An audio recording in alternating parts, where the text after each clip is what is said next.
to No Offseason. I'm Zena Cada. I'm Sabreena Merchant. And I'm Ben Pickman. And today on the show, we're diving into the journey of Sonia Raman, the new head coach of the Seattle Storm.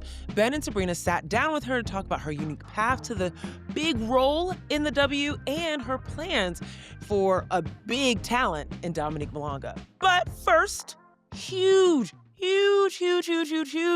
congratulations to A'ja Wilson for being named Time's 2025 Athlete of the Year.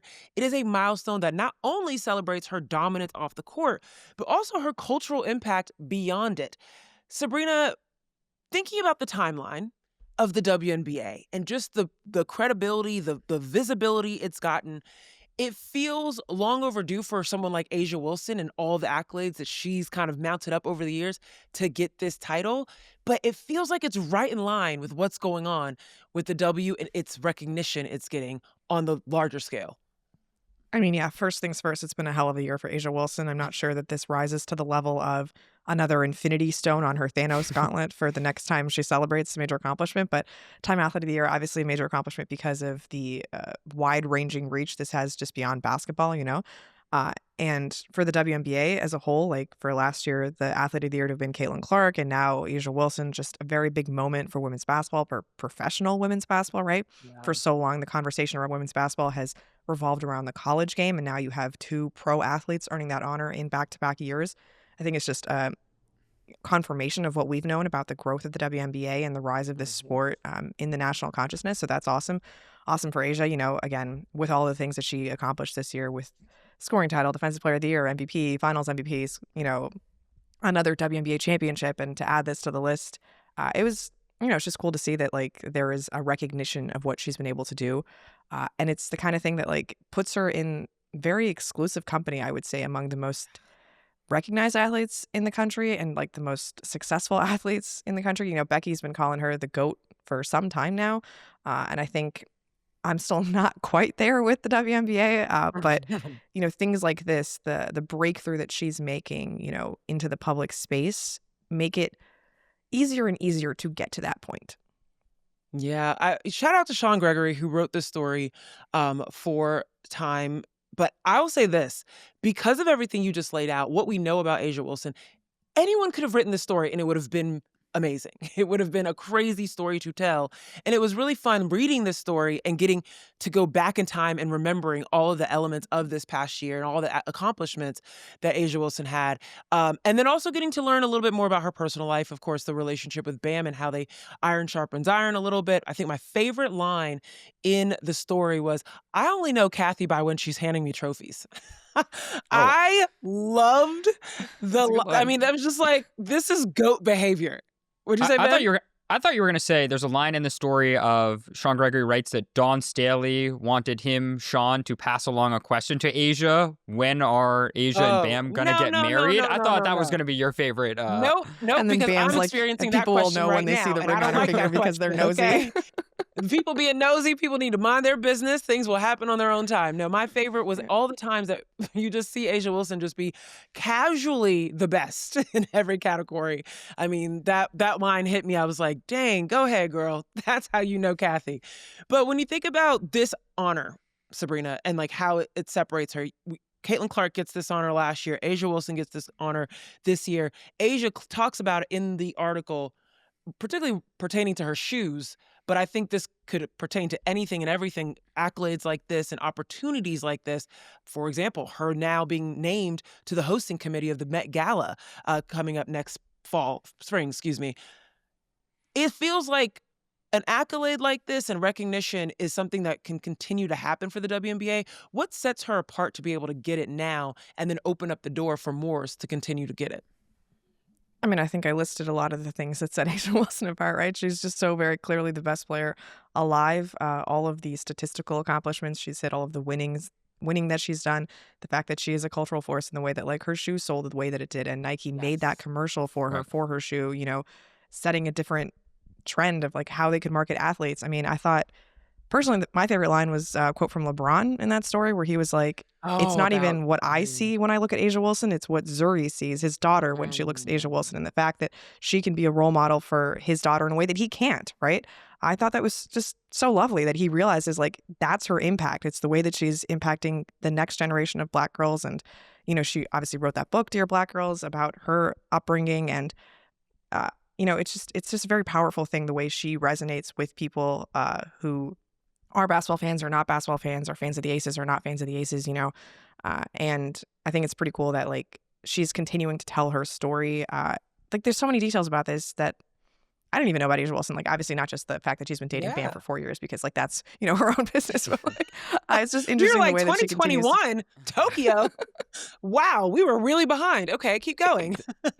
Yeah, it's interesting that like the more popular she gets, the more accomplished she gets. She continues to reveal more and more layers of her own story so that she remains accessible, to the average fan. Yeah, there's just a breadth. There's just a breadth in this piece of different topics that are touched on that I think, make it worth reading. And it just speaks to the breadth of her impact in the sports landscape. I have to imagine that is part of why she was given this honor, right? It starts out winning is so important, right? And the piece opens with a little bit of a scene related to the championship celebration and her being on the parade float, and like winning and the success that she and her teammates have had, integral to everything else. And so many athletes will tell you that. But it touches on exactly what Sabreena's talking about, representation. It talks about, her shoe deal. It talks about the press tour. It talks about her book. It talks about her relationship with Bam. It hits on all of that. It talks about her basketball greatness. I'm not normally one to highlight corrections and fact errors that journalists make, but this one in this story, if you get to the very bottom, has a kind of delightful and fitting correction. It says that an earlier version of this story, so when they initially published it, mischaracterized one of Asia's accomplishments, that she was not the first player in the history of both the NBA and W to win both a championship, Finals MVP, League MVP, and Defensive Player of the Year in the same season. It says she is the first now to do all of those things and also claim the scoring title. It's like, we got it wrong. Let's add one more crazy statistic to really like bring it all home. Like, what an unbelievable kind of correction that just speaks to her greatness. There's just a lot in this story. I will say last year, Caitlin Clark was the Time Athlete of the Year. Sheila Johnson, the Washington Mystics owner, she said, why can't the whole WNBA be on the cover for the Time Person of the Year? We didn't hear those comments this year, and I haven't heard any debate about let's put the whole league on it. Maybe someone on this podcast or someone on the internet wants to start that. I'm not going to be the person to do that. I think Asia Wilson certainly justified in getting this honor. Now, Zena, do you have a take on that? You're okay with just No, but I think not to Sheila's point on that, but to the point of why I asked Sabreena that question about what sets her apart and what opens up the door. Like, in my mind, it's everything you guys just laid out. Of course, it's the basketball, right? Yeah. Like laying out all the accolades and the titles and things of that sort. But for me, it's the multi-hyphenate. It's the aspect of being able to represent Black girls in so many different ways, in the fashion department, in the as a businesswoman, launching her shoe and how she marketed her shoe. And then, of course, the basketball. And I think that was the really cool thing of having Caitlin into Asia. Like, Caitlin's story, her timepiece was really about her basketball and the growth and the evolution of how she impacted the game, et cetera. And it kind of put you in you're the Time Athlete of the Year because you're an athlete for the most part, right? And we mainly thought we got to see Caitlin as this athlete and all the levels to that. In this piece, we're continuing to see why the WNBA is so special, because these athletes, a lot of them in the W, and of course all around all athletes, but are more like Asia at this point in their career where they've won and they've got all these other pockets going. And so it was just kind of like seeing, like, for those of you that are new to the W and you might have just seen Caitlin Clark, yeah, that's just the bare minimum of how good this league is, and being able to see what they bring to the table. And next year, we're going to take Athlete of the Year again, and you're going to see even more pockets of different things that athletes in the W find themselves in and excel in, and get to see all the different layers. So I hope we see another WNBA athlete next year. We get to see more versions of how these players show up. And so it's really cool to just keep seeing the excellence being taken over in the media space.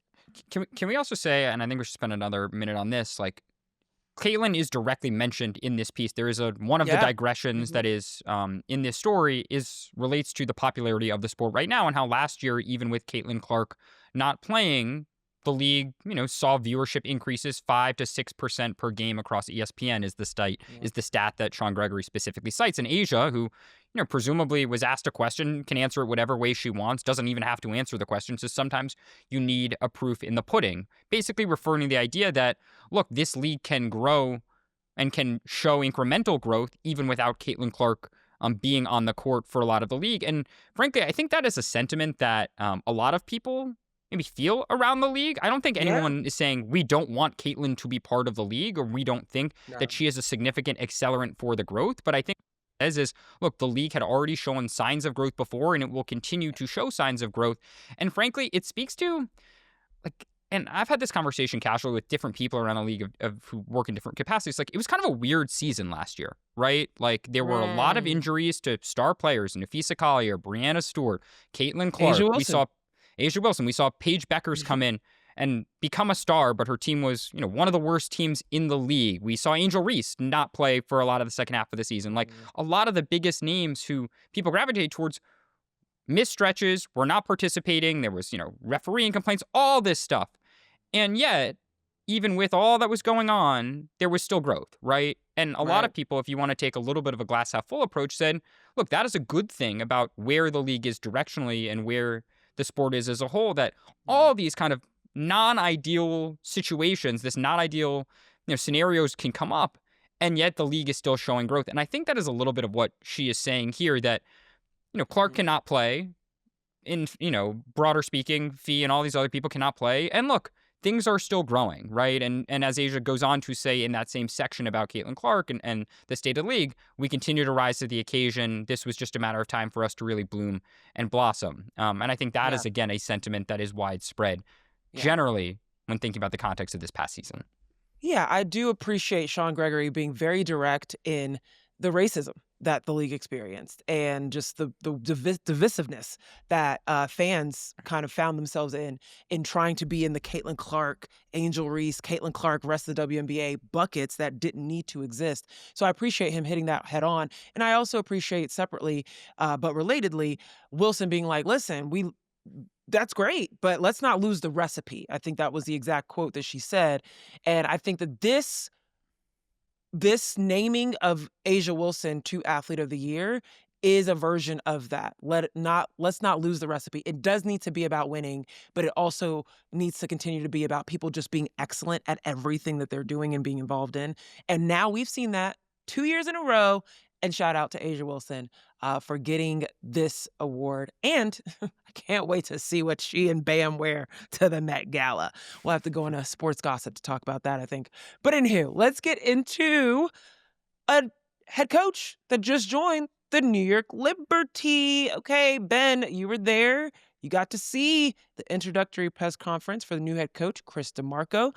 And he's already pulling back the curtain on the mindset, the strategy, the whole approach to what he plans to bring to the team. And we've already talked about this on this show, coming from the Warriors, having worked with the likes of a Stephen Curry over the years, having worked with huge personalities in a dynastic environment.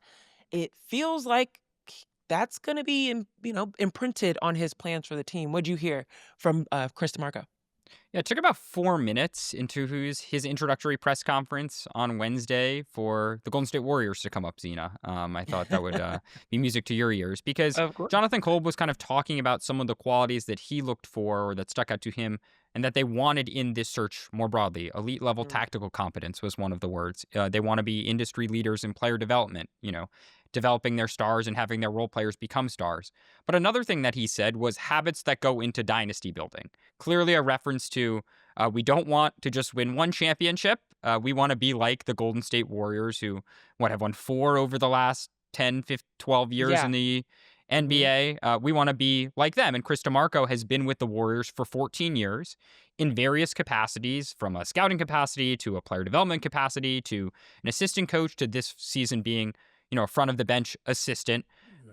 He certainly said, Chris was important and experienced throughout all of that, all of the learning. The Mark Jackson era, who was the initial head coach in Golden State, who Chris learned under, and then Steve Kerr, who has really been the coach who's led them to all these titles.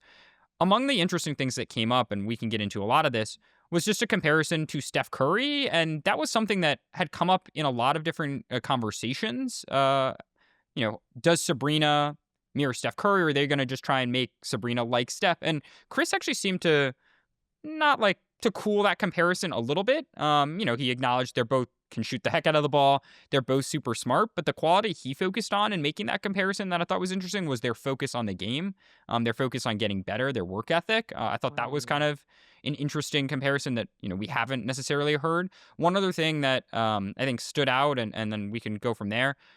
There was a lot of conversation about Chris, his experience coaching the Bahamas men's national team, being a head coach there, being adaptable, having different rosters in different scenarios, maybe not having the most resources, but still getting a lot out of that group. Now, they never ended up qualifying for the Olympics, so they came close to it. But that was an experience, too, that head coaching experience that also seemed important to Jonathan Kolb, and was certainly something that Chris DeMarco touched on during his intro press conference on Wednesday as well. Interesting. Yeah, I think that was like a lot of the fans are like, wait, he doesn't have head coaching experience. He hasn't been in the women's space at all, ever. I mean, one thing that I have a lot of respect for with Chris DeMarco is that he has been in the trenches. Okay, he's worked his way up, but he's been with that one organization. When you think about, and Ben, Sabreena, both of you guys can answer this, but the expectations of stepping into a role like this, New York Liberty has become, especially from a front office perspective, like the preeminent kind of model of what you want in terms of your ownership, in terms of your GM. And then, of course, they shook up the league. They were the ones that really started, even before the I think, what this free agency is going to be this season, whenever it comes, deal or no deal, stay tuned, guys. But they were the ones that did the whole big shakeup with Breanna Stewart coming and Jonquel Jones coming and being able to make a big three. Like, that hadn't happened in the W before that. And it's interesting to see now you're shaking it up again, getting a coach like Chris DeMarco. What are some of the expectations to be able to coach a team with this level of eyeballs on it, but also this prestige on how they're supposed to operate as an organization? Well, I mean, I would just argue that there were plenty of big threes in the WNBA before the Liberty, but sure, but I mean, like bringing go. them together in that way, right? That the whole free agent aspect and Sure, like recruiting Breanna Stewart, that felt a little different, right? I mean, I guess Candace went to Chicago before that. Chelsea went to Vegas before that. Those are big free agent additions. Okay, all right. I mean, I'm actually quoting you guys and telling me that by saying that this was like a change and a shift in the situation. But okay. Either way, I get that. New York has become It is now a preeminent organization. It is one of the original organizations exactly. in the WNBA. They obviously invest a lot into their team. When you were talking about shakeups, I thought you were going to mention when they got fined hugely for chartering flights when they weren't supposed to. Yeah. Because they've been trying to put money into their team for a very long time. And no, I shouldn't say very long time. Ever since the Size came aboard, they've been trying to put a lot of money into their team. And they have made this a world-class experience for their athletes in New York. And it is a team that people want to play for. It is a team that expects to win. And that is what is interesting about this hire, because, we can quibble about whether NBA experience should be sufficient to get a WNBA head coaching job. And there are examples in favor of that. There are examples that are not in favor of that. You can talk about whether Chris DeMarco was the best possible hire considering the other names who were on their list. All of that aside, this is a team that expects to win right now. This is a team that has Sabreena Ionescu, that has Breanna Stewart. I assume, we obviously don't know that right away, but they have spoken as if they intend to be back for the team next year. And it is hard to come into your first ever head coaching job for, a professional team, because the national team is a different exercise, right? It's a much shorter stint. It's not a full season. It's just a different, really job than, coaching a team over the course of 40 whatever games. And to put so much in the lap of Chris DeMarco when you have the highest of expectations is fascinating. And it's it doesn't really seem that Chris DeMarco had his eye on the WNBA for a very long time before this job presented itself, or before this became an opportunity. And that's not to say that I don't think he could be an excellent head coach. He obviously has learned from a great head coach in Steve Kerr, a lot of great minds in the Golden State Warriors organization, but there isn't a lot of runway. There's not a lot of runway here. There's a lot of high expectations. Exactly. There's a lot of high expectations. I mean, he acknowledged that this is what he thinks as the best job. And Jonathan Kolb is talking about dynasties. They're talking about, basically winning championships. They didn't say it's championship or bust, but I have to imagine if we look at this hire in 4 years and they haven't won a championship, they will look at that and say, this was an unsuccessful tenure if we've only come away with one title with the core that we have. And to Sabreena's point, I mean, Chris said, he's excited to get into the league. He's going to try and learn as much as he can about the WNBA now. I mean, he referenced buying all these Liberty books. Between us and all the listeners, if you've read a Liberty history book, please tweet at us or send it on Blue Sky. I would like to know what the best New York Liberty history books are. Maybe it's a book about the Statue of Liberty. That was something that came to mind for me. There's just not a lot out there in terms of Liberty reading, in terms of the book form. I've looked. I think, though, they are betting that his pedigree, that his ability to be adaptable, and Jonathan Kolb said this, makes him the right person to unlock the full potential of the group. There's still definitely an open question if that's true. He has a lot to learn about the players, the league. I mean, I think probably being a head coach in the WNBA, they hosted a clinic right after the press conference. I would say that, he looked very comfortable kind of on the court in sweats and a hoodie, messing around with players, kids, other Brooklyn Basketball Academy staffers, just kind of hanging out, being a basketball coach. One different part of the job for him, and Zena you can attest to this, is he's going to have to do media every single day. And he's not just going to have to do media in a small market with around people that, and don't have a lot of press. He's in New York, the biggest media market in the WNBA. And that's not to say that everyone, myself included, in the New York media is all nasty and just going to grill him for, 5 months, day in, day out. But you've already started with the books now, Ben.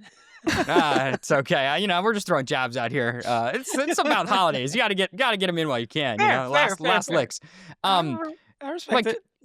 That will be an adjustment too, right? Being a front-facing individual with this franchise. I mean, Zena, you've seen this. That was Steve Kerr and who are some of the other assistant coaches on the Warriors.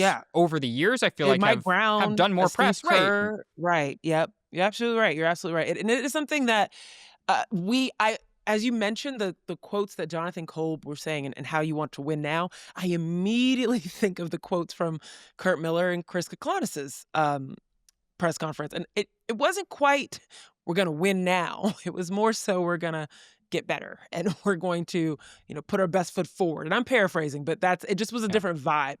And so, there's a lot of pressure here just to succeed in New York, but we will see what happens with Chris DeMarco. Ben, thank you, and very excited for you to continue to ask him questions, not grill him. Apparently, we'll see what happens. But you guys sat down. You didn't grill Sonia Raman. You were very fair in asking really great questions around Sonia Raman's path, her journey to the WNBA, and what she's going to do with that center in the middle, Dominique Malonga. After the break, we'll listen to that interview.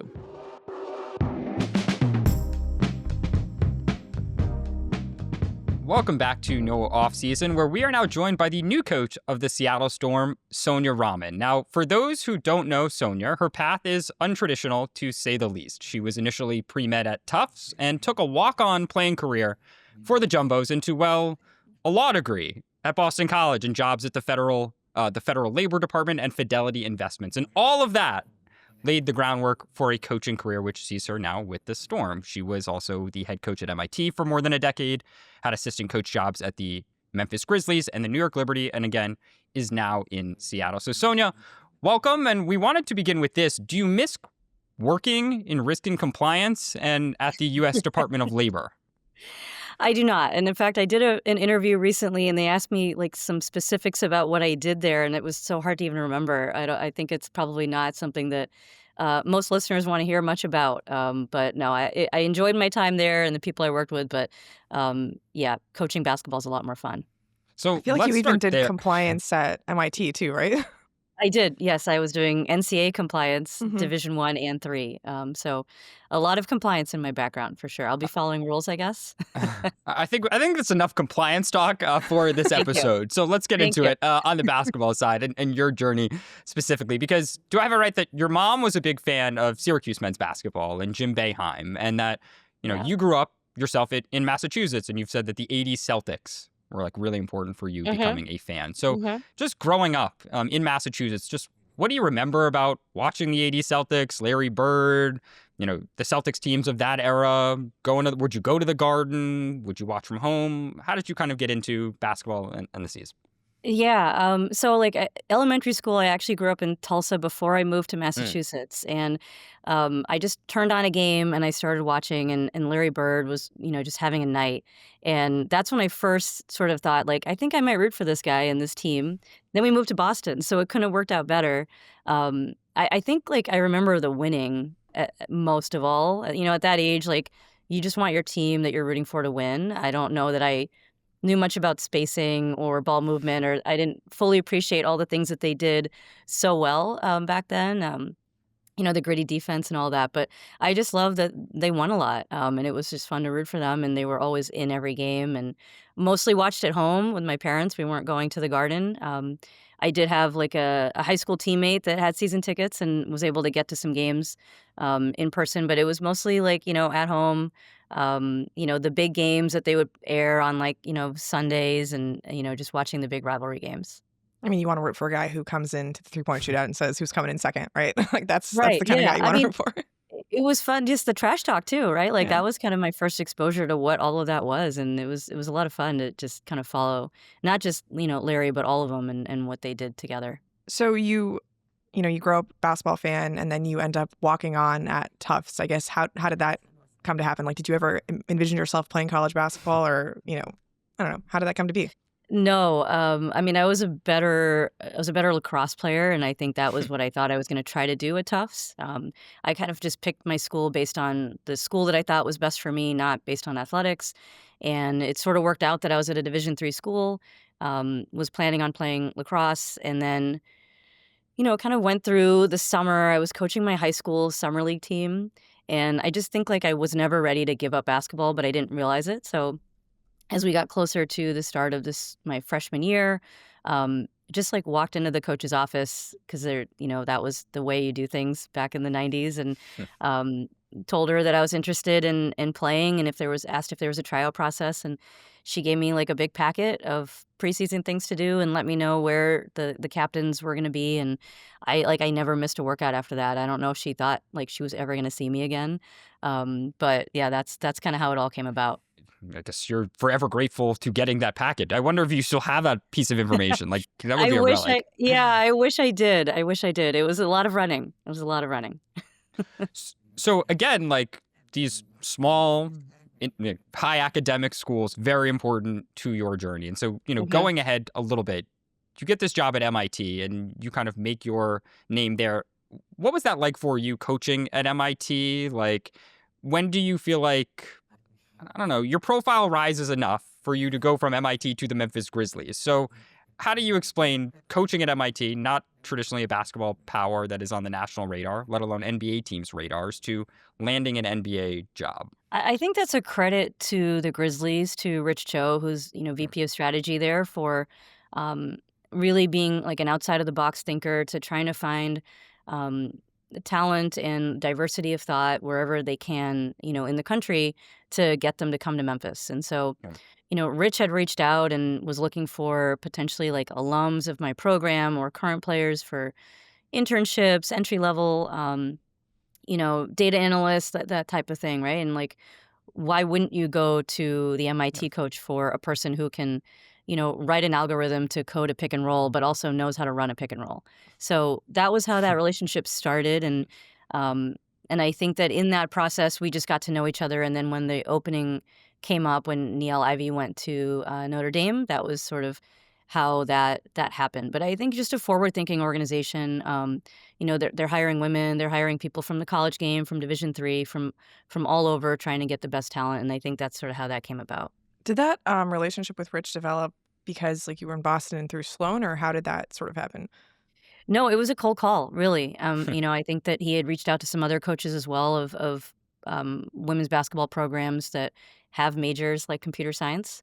So you can probably do the math on, maybe what those other schools were. So that's really how it came about. And then it continued through Sloan. It continued through him coming up to Boston and giving him a campus tour along with his daughter, who was, considering playing volleyball at the time. So just sort of showed them around, introduced him to some professors as well.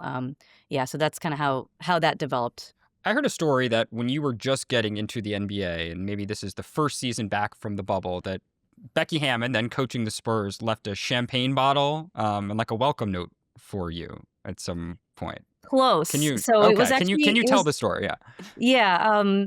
So first of all, just so much respect for Becky, and being one of the few women in the league, I was able to sort of benefit from things that Becky presumably had to really deal with, like having an area like a locker room for women staff and things like that. And so much infrastructure was already in place because of Becky for me in the NBA and others. Um, and so when she got the job with the Aces, I was really happy for her. She was still with the Spurs for a little bit before she transitioned, and they were playing us like the next day or something. It was very soon after the announcement. They were in town, so I just made sure I got into her locker room before the Spurs got there and left her a little congratulations note and a little bubbly for celebration. And a thank you, because again, like she's pioneered a lot, and I think that's really important to keep growing the pipeline and growing the game, and growing the coaches that we have in the W and in the NBA.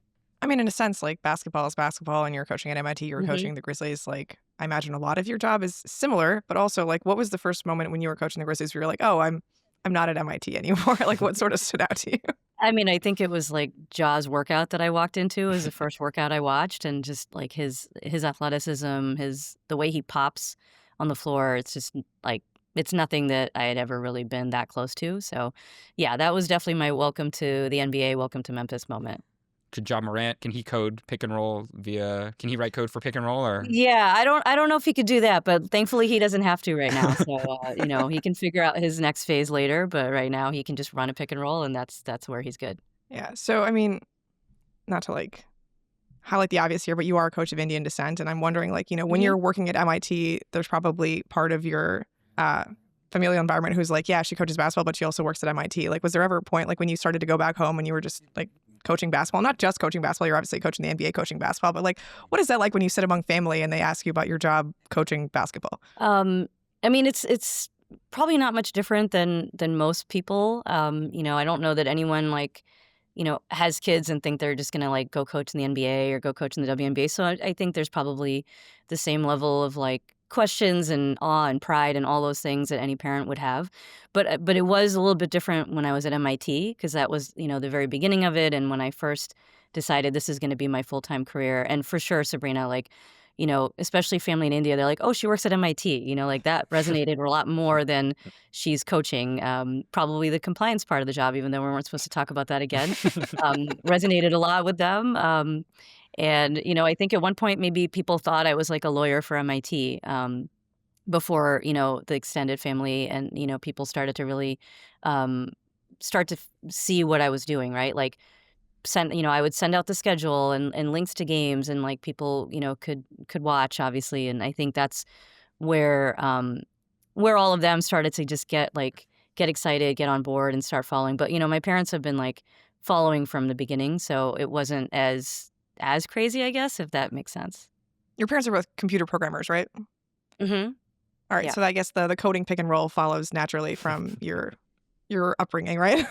Yeah, and if I had known like coding pick and rolls was a thing, I might have been more interested in that as a major when they suggested it. But I had no idea what all the different like options were in that field. But yeah, it was fun to coach those women and like have, of course they weren't all computer science majors. We had a lot of different variety there. But like yeah, I mean it's just amazing how much you can do in this space and how like basketball can touch so many different areas, not just the coaching area. Speaking of that coaching area, I mean, you are one of or part of a trend in recent years of people who have NBA experience then coming into the WNBA. And you've gotten this job at Seattle after just 1 year in the WNBA, where you were an assistant, with the New York Liberty last year. I guess what value do you think spending that year in New York presented to you, and how did it kind of position yourself for where you're now at? Yeah, I think it was huge. I really did want to come into the league and learn the league. A year isn't a long time to learn the league, but it's still, better than for me, like transitioning directly to being a head coach without that year. So, being able to learn the players in the league, learn their tendencies a little bit more deeply. I've always been a fan of the W. I've always watched. So it wasn't like I hadn't been watching the game and following it closely. But I think it's still different when you're in it. When you're in the trenches, when you're coming up with game plans, night in and night out, learning the cadence of the league. I think there's a lot of similarities between the two. But I still think that for me, like, preparation is everything. And so the more I had under my belt before taking this next step in my journey, the better it was for me.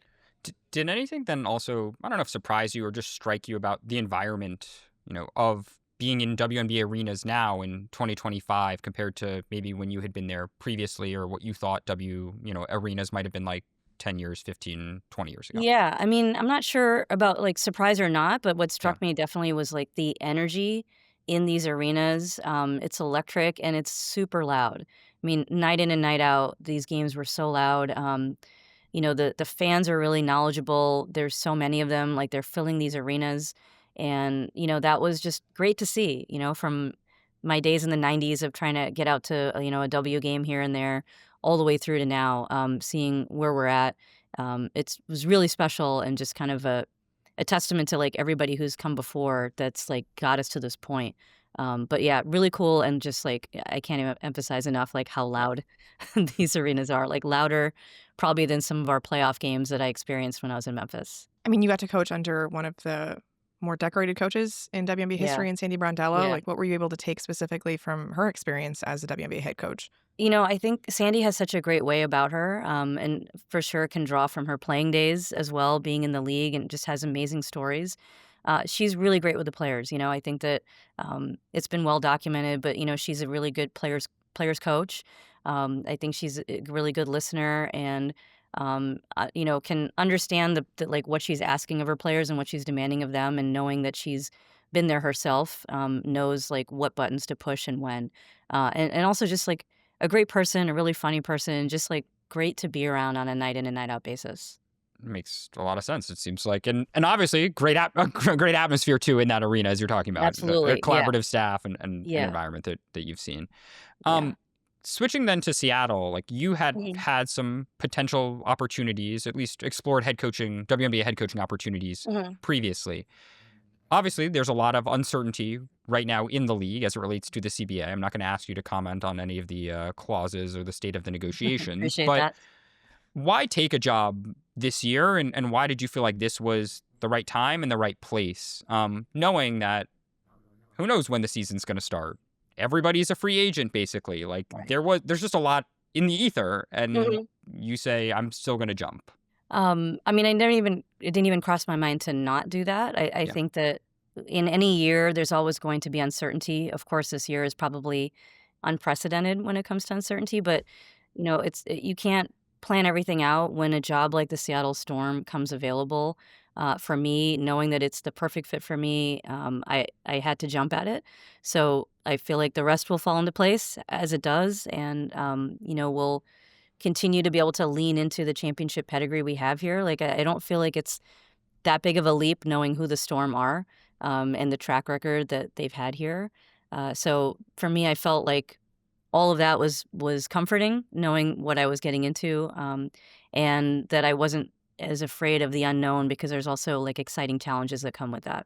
Lots of unknown, but one player I think we can be pretty certain is going to be on your roster this year is Dominique Malonga. And just given your background in the NBA in New York, like, just how do you go about, thinking about coaching a player who is as potentially dominant and generational as Dominique? I think it's a tremendous like responsibility. I want to make sure that, as a unique of a player as she is, as someone we haven't really seen before, and we don't really know what's ahead for her. I want to be able to help her unlock all of that, and be like what you just said, Sabreena, that generational talent. So, building, making sure that I know when to keep her in her comfort zone, when to get her out of her comfort zone, not putting a limit to her or a position on her, but really trying to open up her game, and continue to develop where she's going. I think she had a really great rookie year, and the development was tremendous. And so continuing that on both ends of the floor, but without any sort of understanding of what the ceiling is the best part about, a generational player. I guess then on the other end of the spectrum, so to speak, Mhm. I guess what kind of roster do you think you'll be coaching? And do you expect to be coaching Nneka Ogwumike and Skylar Diggins next year? What have the early conversations been like Yeah, with I mean, them? I think time will tell with all of that. The conversations have to be had. We need to find out when free agency is and what the rules are and all of that. So TBD over here, just like every other team in the league at this point. But I think that at the end of the day, it's going to be a team that competes, that's looking to win night in and night out. A team that plays really hard, has a good feel, good basketball IQ, can get out and run, space the floor, all the things that coaches want to be able to do, and that just really gets after it on the defensive end. So that's a lot of vague generalities, right? It's like I've just described kind of like the perfect basketball team. But that's what we're going to try to target. And obviously, whatever we have, like we're going to maximize those players, and we're going to, play to win every night. We haven't even hit training camp and we hit all the items on the bingo card for this year. Right? Exactly. Well prepared. If I missed any, Sabreena, let me know if you had a few bingo card spaces unmarked yet. I just want to take one step back real quick because, you mentioned that you've come from the NBA and a lot of coaches in this cycle have NBA experience and a lot of coaches in the WNBA currently have NBA experience. You were in the NBA at a time when there were a lot of women on staffs. Like I think there were as many as a dozen at one point, like on different staffs across the NBA. And it seems like that number has gone down. I mean, admittedly, a lot of you guys are just coaches in the WNBA now, but what do you make of that trend of the increase in so many women getting to join the NBA and I guess maybe now the dissipation of that? Yeah, it's a great question. And you're right. I think there was 11 when I first joined, and I joined, in 2020, coming off the bubble year and going into a season with, nobody in the arenas and less ability to kind of work face to face with people. So I kind of figured coming off of a year like that might have been a slower year, and then we were going to really start to see more teams head in that direction. And that ended up not being the case. But, again, I know that I did work for an organization that really prioritized that and was forward thinking, not just with hiring women, but just in all aspects. I think that we just have to keep continuing to be intentional about growing the pipeline. And you've seen women have different entry points along the way. Like I came in as a head coach and came right in as an assistant. With the Grizzlies, you've seen women that might come in as video coordinators or player development assistants and work their way through in a similar way to a lot of men. But I think that at the end of the day, if we don't grow those roles and be intentional about the pipeline, then you're going to see less and less women on benches, as assistant coaches. But it just takes teams doing it, and hiring. And I can really speak for only one team that I work for, and I think they did a really great job with it. I mean, that kind of naturally leads us into a question about just the pipeline with regards to WNBA coaches, right? You and Natalie Nakasi are both non-white female coaches, but there are no Black female coaches currently as head coaches in the WNBA. And, you've coached in this league for 1 year, so I don't expect you to have all the answers. But how do you think we can get the pipeline of Black female coaches, back in the WNBA, if not, in the NBA? Yeah, I mean, I think it's the same thing. Representation really matters. And, similar to what I said about the Grizzlies, I'm really proud to be part of the Storm where, I think that inclusivity has been a huge part of this organization over time. And I think, again, it takes teams being intentional about that, about growing the pipelines and maybe the W and the NBA working together a little bit more in that realm. I mean, can we get coaches into the G League? Can we get coaches on back of benches that then can grow to the front of the bench and eventually to head coaching roles? And when it comes to former players, obviously, there's going to be some fast tracking. They've played in the league a long time, so they didn't have a chance to start coaching when they were 22. And so how do we find ways to do that and be intentional? But I think with anything, if you really want to do it and you're intentional about it, it can be done. And so it's that intentionality that I think is really important across the league that we have to be mindful of. I guess two more, and then we'll let you go, and we appreciate all the time and insight. You're a big foodie. I know that. You love good restaurants. I guess, are there places you're most excited to eat, explore? Have you started to dive into that in Seattle? Just what is that going to be like for you? What are you most looking forward to in that vein? Yeah, I'm excited. I mean, Seattle's such a good food city. And, my wife is originally from out here, from Snohomish. And so we've actually had time already. I've spent quite a bit of time out here, in the last several years and have been able to dive in on a few restaurants. I think what's fun is now like getting to do that next layer. Like normally when you take a new job in a new city, you kind of do all the touristy things right away. And we've already done most of those things. So I can really kind of unlock my inner foodie, Ben, and really try to find those places even more. But yeah, there's a couple spots that, are favorites. Communion, Musang, like those are two of our instant favorites. Spice Walla for a little kathi roll. So, we have a few spots, but looking forward to finding more. All those places should partner with the Seattle Storm. That's the call out you've just made. Or sponsor the No Off Season podcast, Here we go. We'll let you go with this. I mean, who knows when next season will open, when it will start, but hopefully in mid-May, as it has done. You've talked about it a little bit, but what are you most looking forward to, or what do you think fans of the Storm or of basketball who just want to watch, some of the qualities that you described, what should they look forward to? What are you most excited about? I mean, I'm excited about just getting time in the gym every day with our players, having a roster, having everybody in this building. I'm excited to be in this building every day. Like I've never had, a practice facility like this before. And so it's exciting to walk in every day. It's exciting to be here with, the rest of the Storm staff. But, obviously, until the season starts, we're not going to have this place won't really be full. The locker room won't be noisy and busy. So I'm looking forward to that, just a noisy building with, all of the players here every day and spending time with them. I think for the fans, like it's going to be a great season. We're adding 2 more teams to the league. There's never been a better time to be watching the W. The talent at every position is just incredible. I think that the game has evolved so much, and you saw it, like you've seen really, really high level playoff basketball for the last few years, and I expect that to continue. So definitely a lot to look forward to for the fans. But for me personally, it's just like it's the people and being able to just like roll up our sleeves and get after it together. So I guess still with the uncertainty, one of the things that people can guarantee is an exciting brand of basketball and also a coach who's very compliant with the rules of the league and of her team.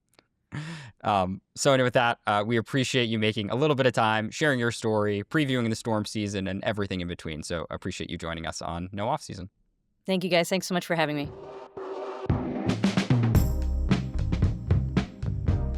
I'm very, very sad that I was not able to join this conversation.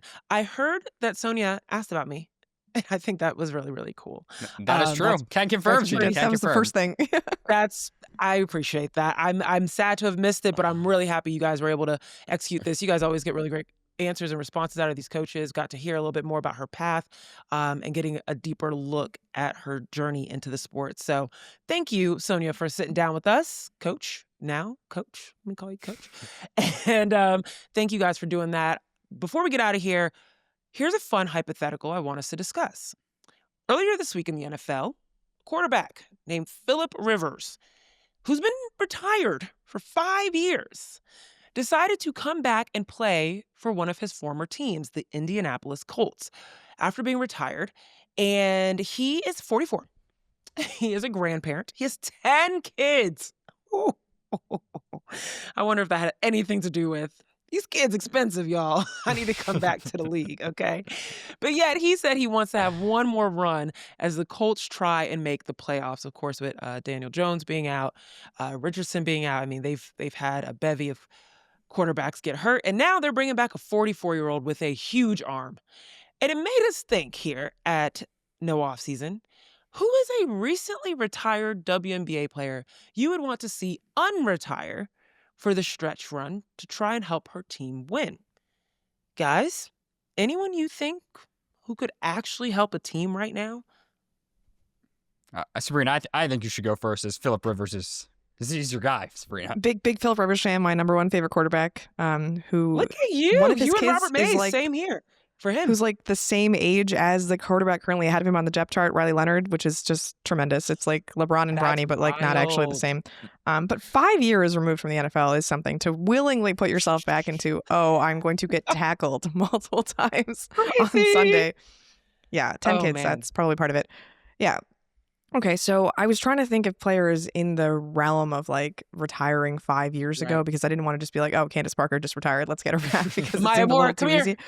That's too long ago. Yeah. Okay. Fair. Good. Yeah. Good So my first qualifications thought here. was it could be just because she's been in the news of late, but Elena Beard coming back to help the Sparks, who had a historically awful defense this last season. Defense, exactly. A multi-time defensive player of the year. Returning to the lineup in good. Los Angeles feels like it would help, even just like from a veteran perspective of this is what you're supposed to do. Doesn't seem like any of you know that you're supposed to do. Like there's just no inclination of how defense works. So that would be a nice addition, for my hometown team. Oh, that's good. That's good. Ben? Yeah, I do have a Minnesota Lynx example. I have a player who, she hasn't been out of the league 5 years, so we're going to, again, give me an exemption here that I'm going to self-create. I was thinking about Sylvia Fowles coming back to the Minnesota Lynx. And I was thinking just now Chicago. Specifically, though, I was thinking about it in the context of, like, when Fee goes down at the end of the postseason. Like, the equivalent would have been, Fee gets hurt in, what was that, Game 4 against Phoenix? Game 3. Game 3. Yeah. Does Minnesota give a call, say, Syl, can you give us 18 minutes? Like, we're like, we could use a couple post touches here.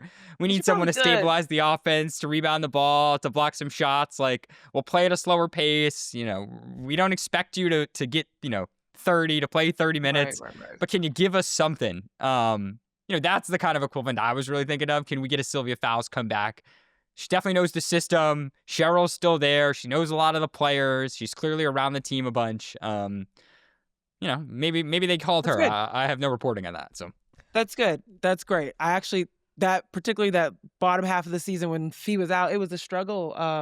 Not too badly, but they needed some of that length, I think. But that Sylvia Fowles thing, and I was thinking Chicago, made me think, wait, that's the wrong retiree to Chicago. They needed shooting. Allie Quigley, come on back.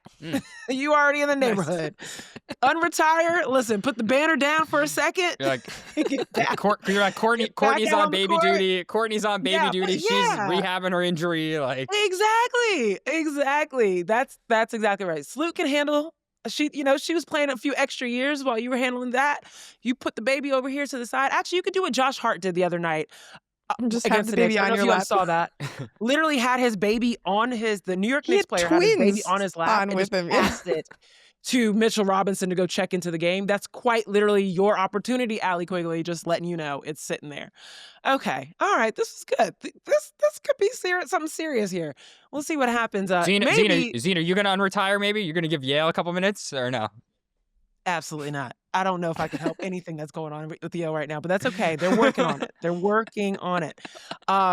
This was a fun little exercise. I'm like, with the new CBA coming, you might have some folks that are like, I'm sorry, what? 5 million? Okay. Let me rethink these things. Okay. All right, guys, we got to close this out. That's all we got for you today. We'll be back next week. Wherever you're listening, do your job. Follow the show. Leave a comment. Let us know you love us. That's what we like to hear. But of course, reach out to us. Make sure you are subscribed wherever you're listening. Follow us on YouTube and tell your friends about us. Tell your family about us. We're a great listen. We're a great hang. Make sure other people come get to join us.